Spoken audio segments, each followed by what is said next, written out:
আসসালামু আলাইকুম। দেশ গড়ি, নিজের সম্পদ নিজে অর্জন করি।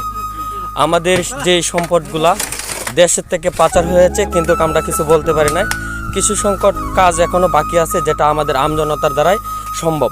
সেটা আমাদের যুবক ভাই যারা আছে, ভাই ভাতিজা যারা এলাকাবাসী সবাই মিলে আমরা কিছু সংকট কাজ আপনাদের মাঝে তুলে ধরছি, উন্নয়নমূলক কাজ।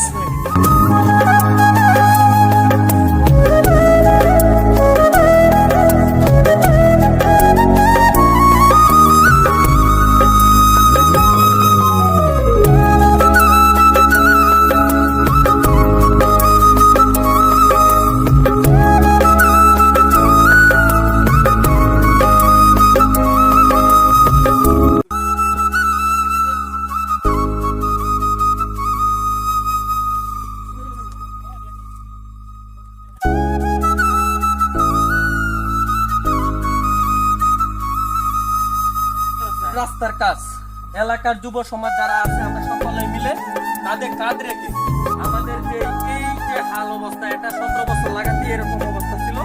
আজকে আমরা দেখতেছি যে এই পরিবেশ নিয়ে আমরা চলার মতো বাধ্য না, কারণ এখন দেশ উন্নয়ন হয়েছে, চারিদিকে উন্নয়নের গতিশীলতা দেখিয়েছে, কিন্তু আমরা গরিব মানুষ এলাকার মহল্লাতে থাকি, এই পরিবেশ নিয়ে আমরা থাকতে পারতেছি না, যার কারণে আমরা নিজেরাই উদ্যোগ নিয়ে এই কাজটা করতে পারছি। ধন্যবাদ।